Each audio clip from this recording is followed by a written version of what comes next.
हरे कृष्णा। दोस्तों, आज हम अध्याय 1 का श्लोक नंबर 4, 5 और 6 साथ में पढ़ेंगे और उसके मतलब और अनुवाद के साथ। तो ये शुरू करते हैं हम।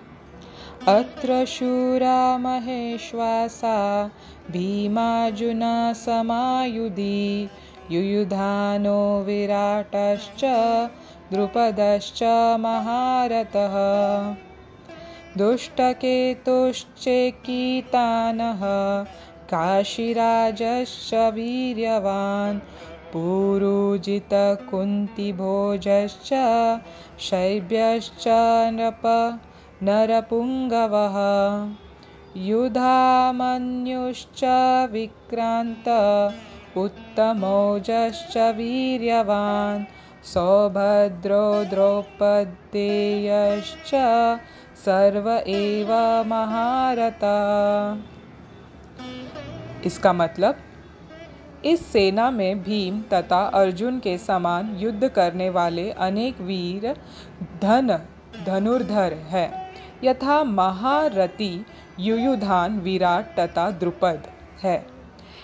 इनके साथ ही दृष्टकेतु, चेकितान, काशीराज, पुरोजित, कुंतीभोज तथा शैब्य जैसे महान शक्तिशाली योद्धा भी हैं।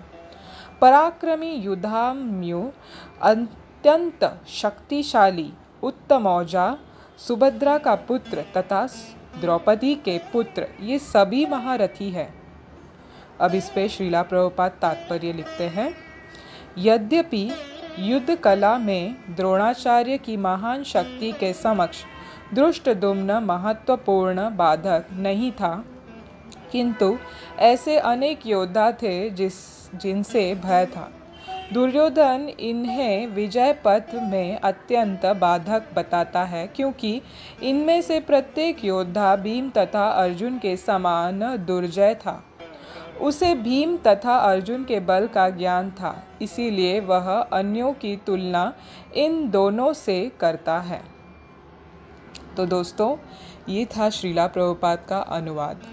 तो अब मैं आपको विस्तार में बताती हूँ। ये छोटे छोटे श्लोक हैं, बट इनके मतलब ये हैं, बताया गया है कि यहाँ पे दुर्योधन द्रोणाचार्य को बता रहा है कि हमें बहुत डट के लड़ना है। और आप देखिए, सामने की सेना में ऐसे ऐसे धनुर्धर हैं जो भीम और अर्जुन के समान हैं। तो आप सबको दोस्तों पता ही होगा कि भीम और अर्जुन जो थे, ये बहुत ही शक्तिशाली योद्धा थे। इनको कोई पराजय नहीं कर सकता था। ये इतने शक्तिशाली थे कि भीम के पास 100 हाथियों का बल था। वो इतना शक्तिशाली था कि एक बार में वो करोड़ों हजारों सैनिकों को पछाड़ सकता था। ऐसे ही सेम अर्जुन भी ऐसे ही थे। धनुर्धर में इतने वो पारंगत थे कि उनको खुद शिवजी जांचने जब आए, उनकी परीक्षा लेने आए, तो उन्होंने उनको भी हरा दिया। उनके कौशलता को देख के, बाण के चलाने के तरीके को देख के वो इतने खुश हो गए कि उन्होंने उनको अपना प्रिय अस्त्र, पशुपास्त्र अस्त्र बोलते हैं उसको, जो विनाश काल में यूज़ करते हैं, उस अस्त्र को बोलते हैं। जब प्रलय काल आता है तब शिवजी तांडव करते हैं, जो है देवता प्रलय के, तो उनको ये कार्य भगवान ने दिया है। जब प्रलय होता है तो वो तांडव करते हैं तब पूरा संसार ध्वस्त होता है। तो उसमें ये पशुपाश अस्त्र भी इस्तेमाल होता है, ऐसा माना गया है। तो ये पशुपाश अस्त्र उन्होंने अर्जुन को दिया था इस्तेमाल करने के लिए, बड़े बारीकी से। तो अर्जुन कोई साधारण व्यक्ति नहीं था, भीम कोई साधारण व्यक्ति नहीं था। ये दुर्योधन भली भांति जानता था। ये दिव्य पुरुष थे। इनके पास कोई साधारण मृत्युलोक वाले अस्त्र शस्त्र नहीं थे। इनके पास दिव्य अस्त्र थे, दिव्य अस्त्र, जिसके इस्तेमाल से एक ही समय में बहुत सारे काम, मतलब बहुत सारे काम एक साथ हो जाते थे, जबकि हमारे साइंटिस्ट, अभी के जो मॉडर्न साइंटिस्ट जो कहलाते हैं नाम के सो कॉल्ड साइंटिस्ट, उन्होंने अभी तक वो ढूंढा नहीं है ऐसे सब अस्त्र शस्त्र।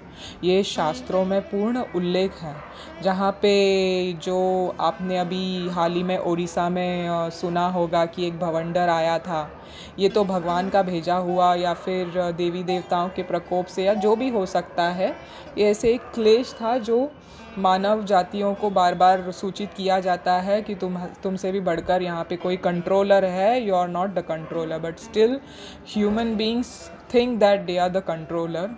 बट ये बार बार भगवान को समझाना पड़ता है प्रकृति के प्रकोप से कि still there is a controller and you have to surrender to that controller, but still human being is not understanding that.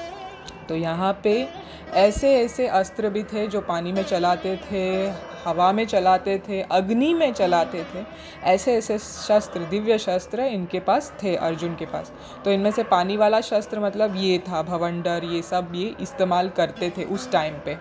तो आप सोचिए कि उन लोगों का जो था शस्त्र ज्ञान में जो नॉलेज था, स्किल था, वो कितना बढ़कर होगा, जो अभी के सो कॉल्ड साइंटिस्ट दावा करते हैं कि हमसे बढ़कर कोई टेक्नोलॉजी आगे नहीं है, हम बहुत आगे हैं, जबकि टेक्नोलॉजी के हिसाब से बहुत आगे हो सकते हैं, जबकि शास्त्रीय ज्ञान में वो बिल्कुल ज़ीरो है, बिल्कुल ज़ीरो, सबके सब ज़ीरो हैं, उनको कोई मतलब नहीं है, सिर्फ वो अपना पैसा बनाने का धंधा कर रहे हैं और सिर्फ लोगों का सुख और चैन तोड़ने का यही काम कर रहे हैं, बस जोड़ने का काम नहीं कर रहे हैं। बट ये लड़ाई जो हो रही थी मित्रों, ये सुख शांति की लड़ाई थी और सत्यता का लड़ाई थी, क्योंकि पांडवों के साथ अन्याय हुआ था। उनका जो राज्य था वो उनसे अधिकार का था, बट उनसे दुर्योधन ने छीन लिया था, जबकि वो उनका नहीं था, उसका नहीं था। और श्री कृष्ण भगवान स्वयं शांति दूत बन के गए उसको समझाने के लिए, तो भी वो समझ नहीं पाया। कहता है कि मैं 5 गाँव क्या, एक सुई के बराबर की जगह भी, टोक की बराबर की जगह भी मैं उन 5 भाइयों को नहीं दूंगा, लड़ाई तो होके रहेगी। तो कृष्ण वैसे भी पांडवों को समझा ही रहे थे कि युद्ध करना ही है, क्योंकि जीत सत्यता की होती है और गलत चीज़ हमेशा गलत होती है। तो मगर पांडव नहीं चाहते थे कि किसी निर्दोष का खून बहे, इतने सारे सैनिक मारे जाएंगे, कितनी सारी स्त्रियां विधवा होंगी।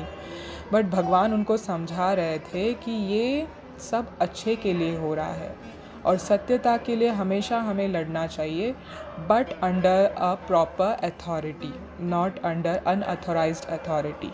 सो ये हमको जानना है। तो इन श्लोकों में दुर्योधन बता रहे हैं द्रोणाचार्य को कि देखिए ये सब बड़े बड़े महारथ खड़े हैं हमारे सामने, ऐसे ऐसे इनकी शक्तियां हैं, ऐसे ऐसे इनके पास स्किल्स है, नॉलेज है, ये सब है, तो हमको सतर्क रहना है। इस तरह से वो उनको समझा रहे हैं। तो ये था चौथा, 5वां और 6वां श्लोक जो हमने आज पढ़ा। ये बहुत ही मामूली, दिखने में मामूली श्लोक है, बट बारीकी से इनको देखा जाए तो इनमें बहुत महत्वपूर्ण चीज़ें हैं जो मैंने आपको बताई हैं, और भी आगे चल के मैं आपको और भी सब कुछ बताऊंगी। ये तो शुरुआत के श्लोक हैं, तो आपको शायद थोड़ा सा लगेगा कि ये थोड़ा बोरिंग चल रहा है, बट आप बिल्कुल मत सोचिए कि ये बोरिंग है, क्योंकि ये हम हर चीज़ इसमें भगवत गीता की हर शब्द से शब्द हमारे ज़िंदगी को अफेक्ट करता है, हमारे ज़िंदगी को ऊपर उठाता है, हमें ऊपर उठाता है, इतना ऊपर उठाता है कि ये हमें भगवत प्राप्ति करवाता है। तो दोस्तों आज के लिए बस इतना ही। हरे कृष्णा हरे कृष्णा कृष्ण कृष्ण हरे हरे, हरे राम राम राम हरे हरे। श्रीला प्रभुपाद की जय।